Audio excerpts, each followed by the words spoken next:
Good morning, everybody, and let's take our seats. Thank you very much.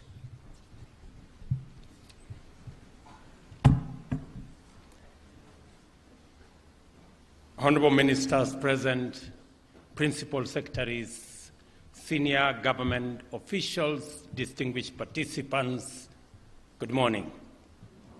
And welcome to, let me join the Governor of Nairobi in welcoming all of you to Kenya. I know the Governor has given you some information. He has welcomed you home. Let me underscore that as a scientist myself, scientific information, including data, have verified that the earliest remains of man were found somewhere in Turkana in Kenya. Therefore, our friends from Europe, our friends from the Americas and Asia and the rest of the continent of Africa, welcome home. This is where the human journey began. And if for any reason you feel so much at home that you're tempted to stay behind, please feel free, because this is home. Secondly, the Governor of Nairobi has also told you that this is the only city where the national park, with all the wild animals, is 10 minutes drive from your hotel room. Let me just maybe add to the information that he has given that sometimes the lions and the other wild animals, sometimes they break off from the fence. So if you meet a lion on the street, please be careful, because it is not domesticated, it is wild.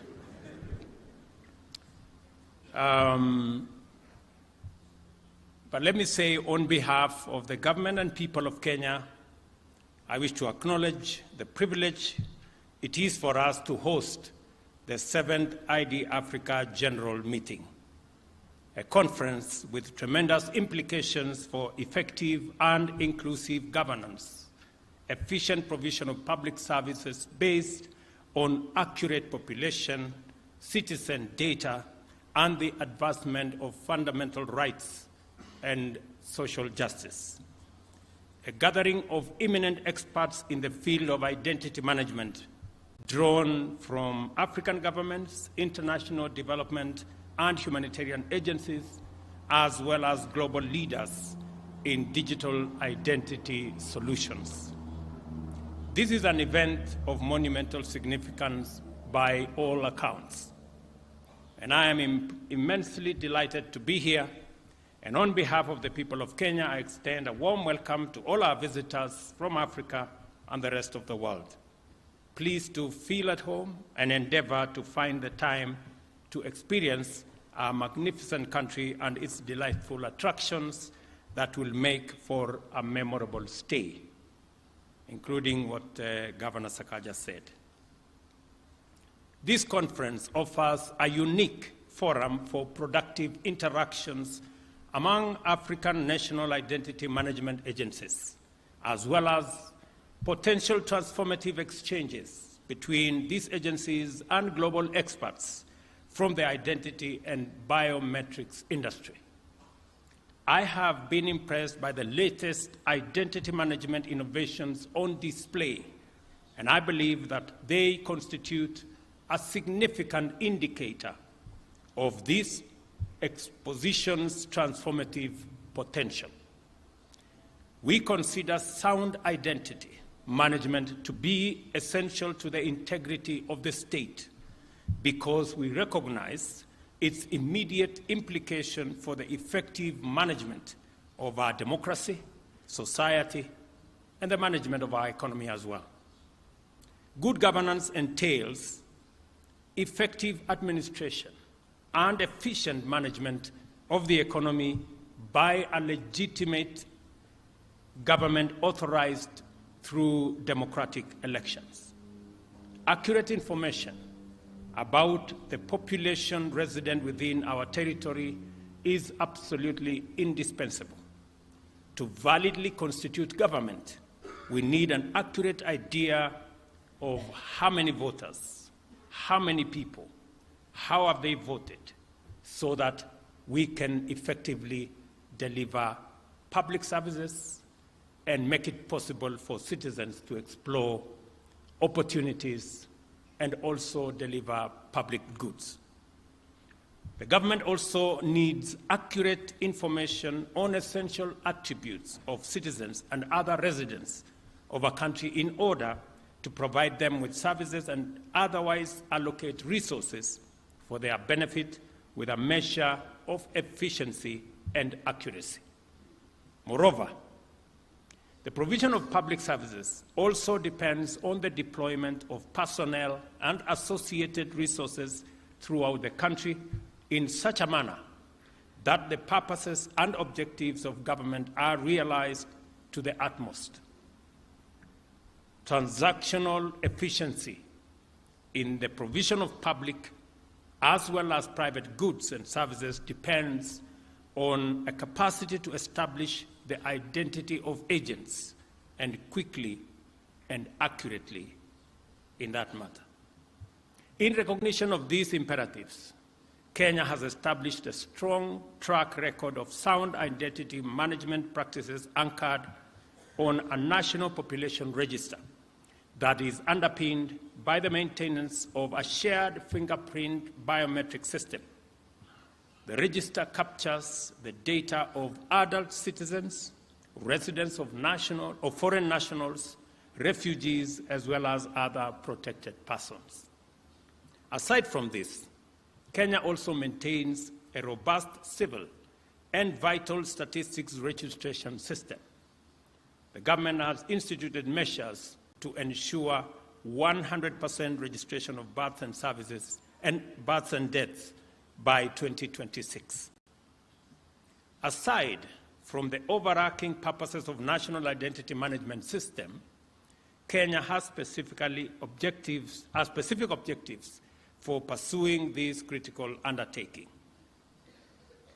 Article 12 of our Constitution sets out the entitlement of every citizen to rights, privileges, and benefits of citizenship, and to a Kenyan passport and any document of registration or identification issued by the state to all our citizens.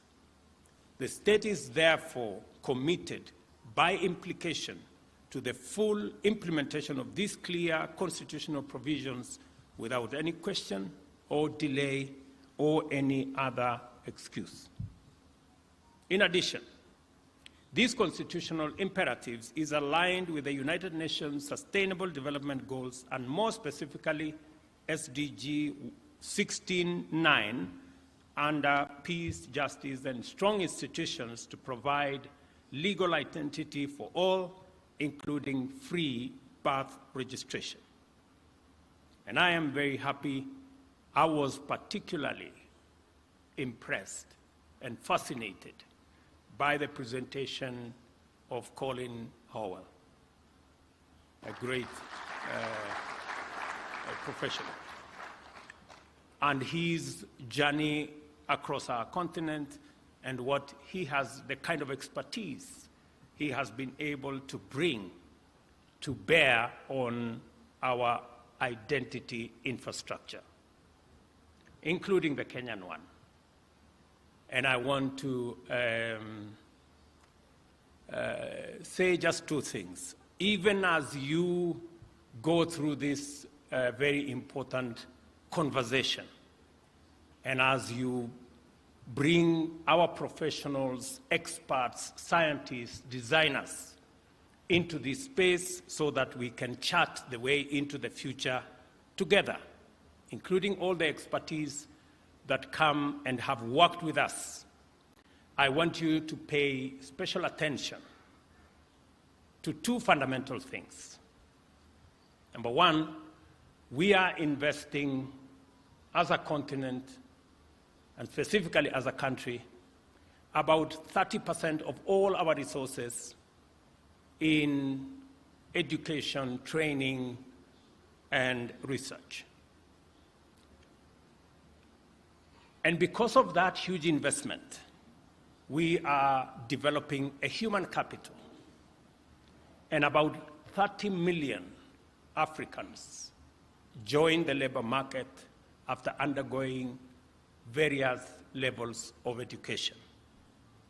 I would ask that even as we develop the expertise around this field, even as we work with professionals and experts and designers, we have millions of young people, talented, tech-savvy in our continent that can be trained, that can work with experts from the rest of the globe, and in a very short time, we should be able to not only do what Colin Howell is doing by Africans in Africa, but we can also begin the journey to export that talent to other parts of the world.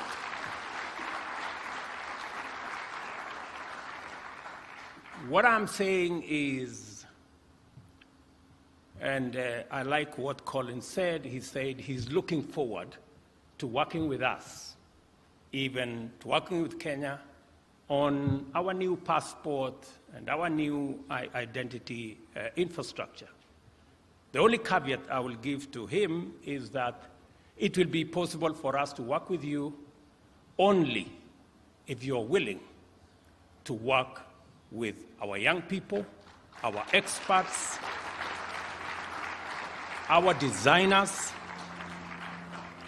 so that we can be able to pass on the experience that is developing, the scientific knowledge that is developing, so that the young people we are developing in our continent can also contribute their talent, their ideas, and their suggestions into the identification infrastructure of the future. I am a great believer that any scientist, any designer, any professional, any leader is judged not just by what they accomplish, but by the mentorship they do to the next generation. You must position yourself as part of your success to develop the next generation of designers, the next generation of professionals. And I say so very passionately because Africa is the youngest continent with a mean age of about 20. And with technology, the young people that come out of school, my estimate at the moment is about 30 million every year. They have what it takes to provide the human capital, the labor of the future, the designers of the future, the scientists of the future, just with a little bit of working together and building the necessary ecosystem that will tap into this talent. I want to ask the policymakers who are here, ministers, principal secretaries, that you must keep an eye, not just on what is available now, who we can work with now, but we must also keep an eye on making sure that we tap into the millions of the young people in our continent to give them the opportunity to contribute their talent and expertise going into the future. I think it will be the greatest appreciation for those who have assisted us to come this far, that we can give back and get young designers from Africa to help design IDs and identification documents in Europe, America, Asia, and all the other places that have been very kind to us to assist us in what we have been doing. I am proud of the progress we have made towards the achievement of this ambition, including notably granting of Kenyan citizenship to members of various communities which have lived in our country as stateless persons since independence. We have people from Mozambique, whom we have granted Kenyan citizenship. We have people from Pemba, whom we have had to grant them citizenship. We have other communities that we are considering because we believe the globe is continuously getting integrated. We are even working with the UN agencies to see some of our refugees who can then be considered for citizenship in Kenya, because we appreciate that continuously we are living in a global village and all of us must be able to work together towards a homogeneous society. Our identity management system is the bedrock on which Kenya's financial, revenue collection, telco, social security, universal health, and other voter registration systems are built. Consider the country's celebrated leadership in the mobile phone penetration and mobile money penetration ecosystem. These achievements, including the globally acclaimed M-Pesa, stand upon the robust foundation of our national identity management system and the whole ecosystem around technology. We have embarked on a national program to digitize government records and information and automate public service provision to enable Kenyans access government services from the comfort of their homes using their devices. The aim is to significantly cut down transaction costs and minimize opportunities for corruption by eliminating unnecessary bureaucracy and also increase transparency in government and efficiency in the provision of government service. Over the past year, we have increased the number of services available. We have increased the number of services available on the digital platform from 320 to 5,000 and intend to cover all services that Government of Kenya provides. And I think we have identified close to 7,000 services. All of them should be available on a digital platform by the end of this year, so that citizens,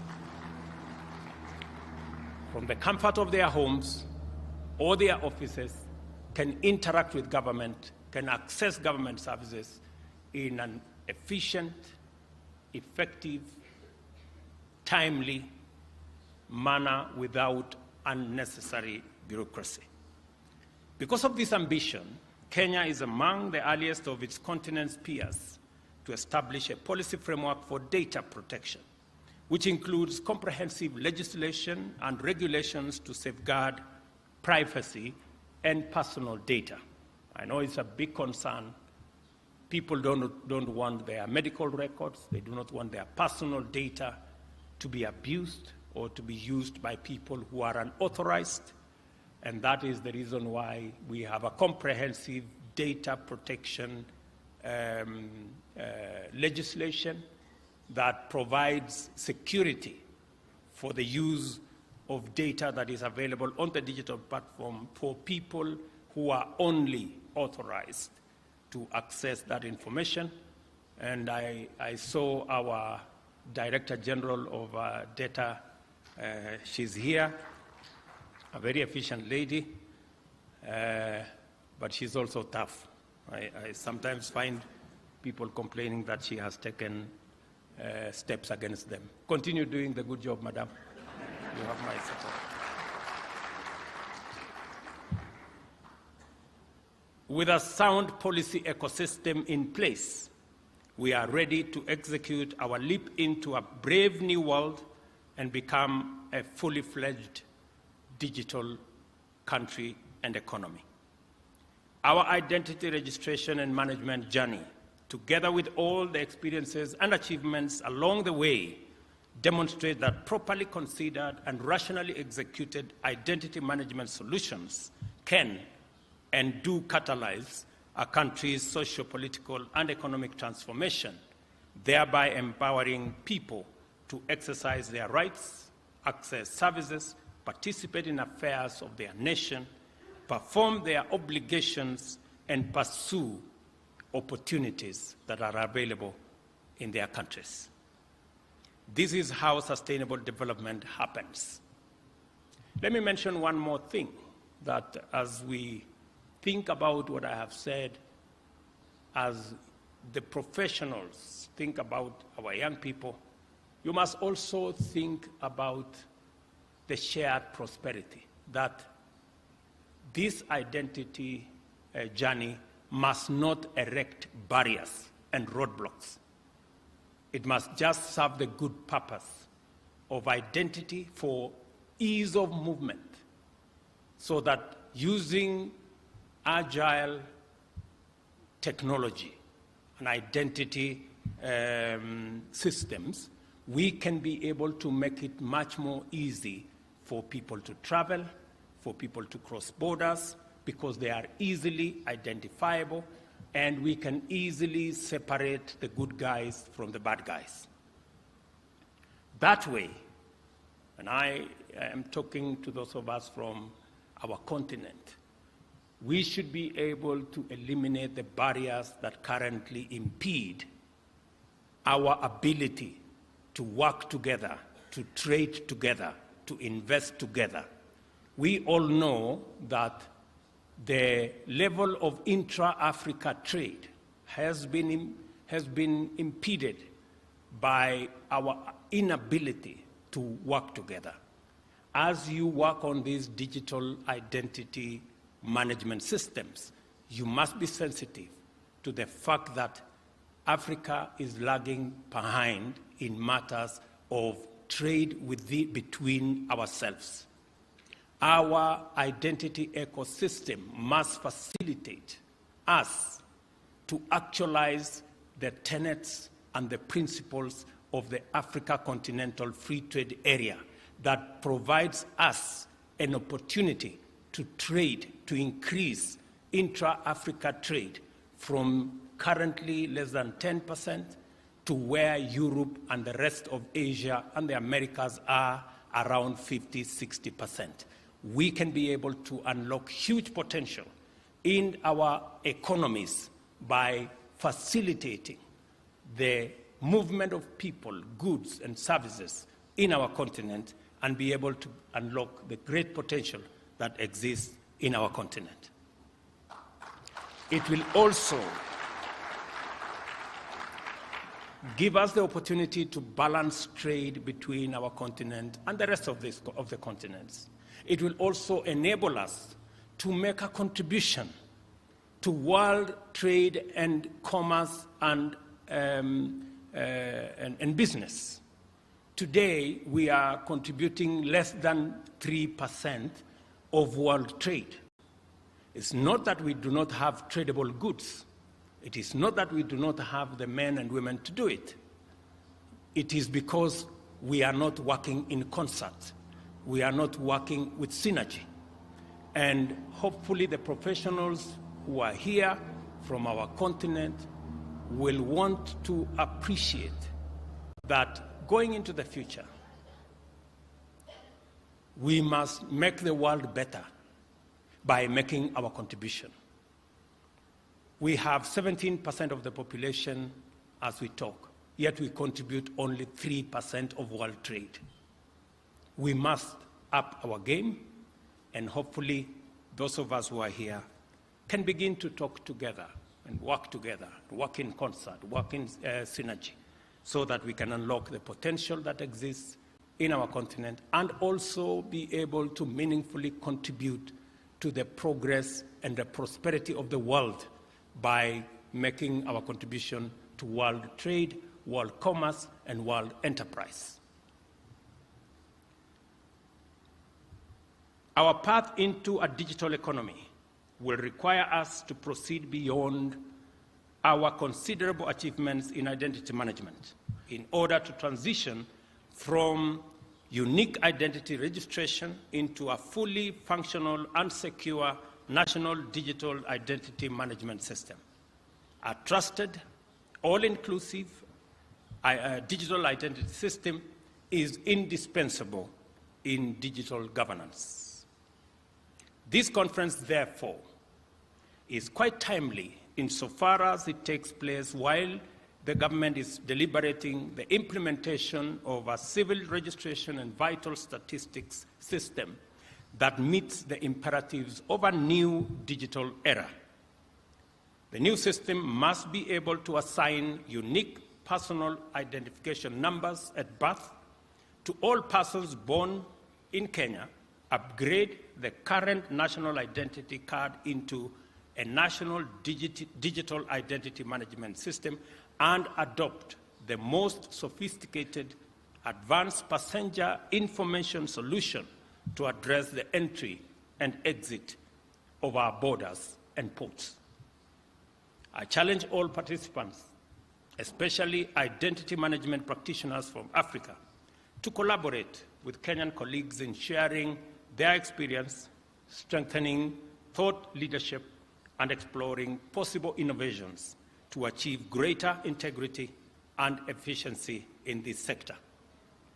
I also encourage industry experts to generously share their insights and apply their unique expertise in digital public infrastructure in order to generate solutions that will enhance the entrenchment of data sovereignty, both in Kenya and throughout Africa, as we learn from best practice across the globe.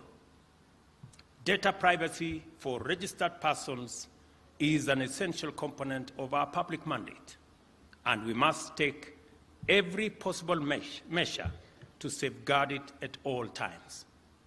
We operate in an environment of escalating resource constraints, and yet, at the same time, we cannot postpone or downgrade our identity management endeavors. Our development partners, therefore, have an opportunity to explore possible areas of collaboration with our state departments for immigration and citizen services to support our identity management programs.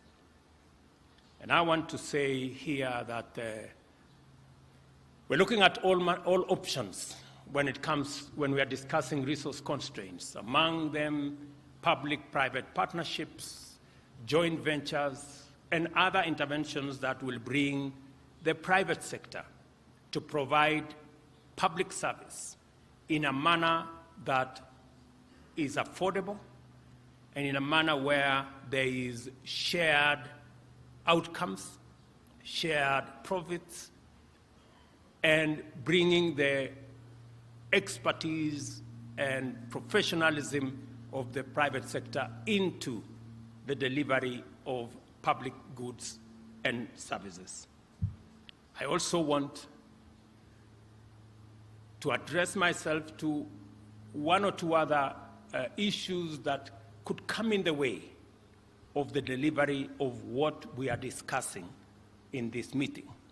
Climate change is a huge component of what influences the availability, the deployment of public goods and services.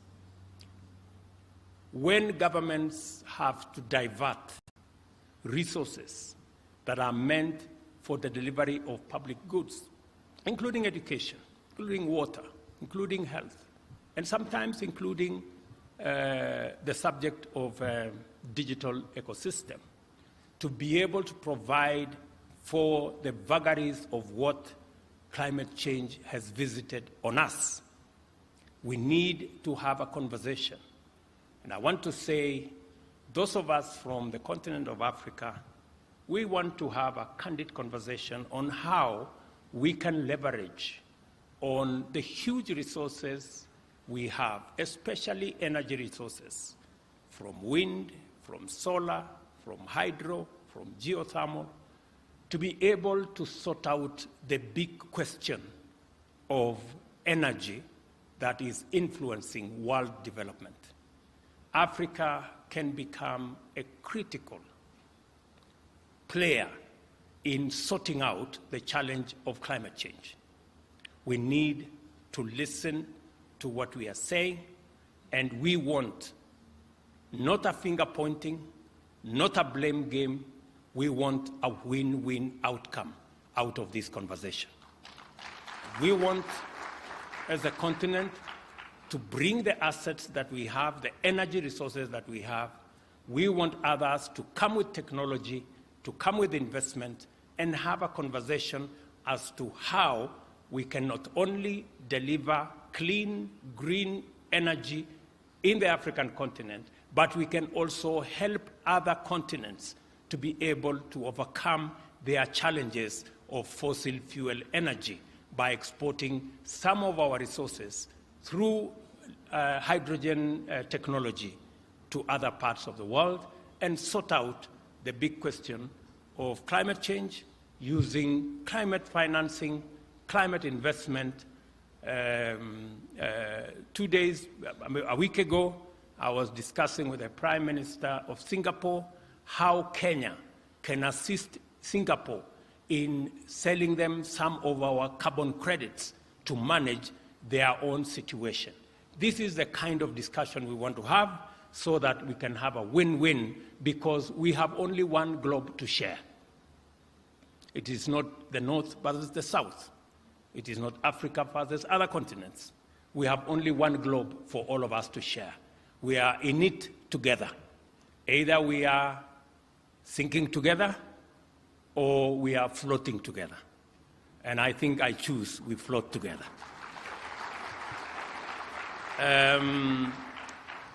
I also want to tell our good friends who are partners with us, we appreciate the investment and the opportunity to work with others in our continent. And it's the right thing to do. It's also good for us to know that Africa is the continent of the future. By 2050, a quarter of the world's population will be living in Africa. We will have developed a very big market. It is the youngest continent with a GDP of 3.5 trillion. We are currently consolidating, as African leaders, we are consolidating Africa into a single market. In fact, through the Africa Continental Free Trade Area, Africa will be the largest single market by 2050 in the world. Any business person, any entrepreneur, any technology provider must know where the future is for you to begin to make the necessary investments and to begin to have the necessary network for you to have yourself properly positioned in the continent of the future.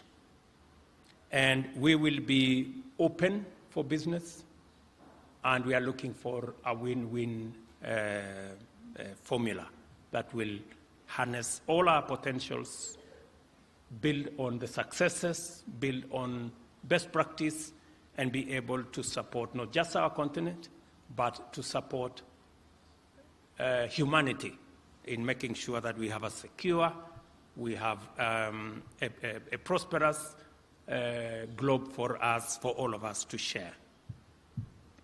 Finally, let me mention one more thing, because I have the benefit of many African leaders in this room. That we are also having a conversation about an ecosystem that is going to fairly give everybody an opportunity to be their best.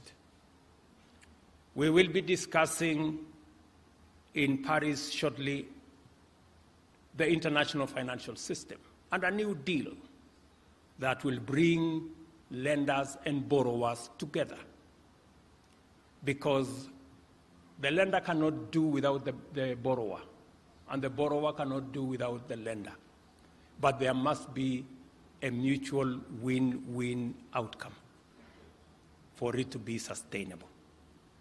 That's the conversation we will be having to discuss a new international financial system that gives opportunity for every part of the world. At the moment, our very considered view is the current international financial system is rigged against some, where other sovereigns access international financial resources at less than 1%, others access with more than 10%. When you are trying to deliver public goods, you cannot do it in a system where one pays 100 times more than the other. And we are not asking for a financial system that favors anybody. We are asking for a fair one that gives everybody a chance. This is the conversation we are going to have, and I am very happy that the people who will work with us, even as you think about identity, you must also know that we share one globe, and we are all on the same side. Once more, I affirm my profound delight at being able to participate in this timely, appropriate, and fundamentally transformational conference. I wish you fruitful deliberations and look forward to the outcomes of your deliberations in due course to share in Kenya, in our continent, and globally so that we can have a much more progressive home for all of us. Thank you very much, and God bless you.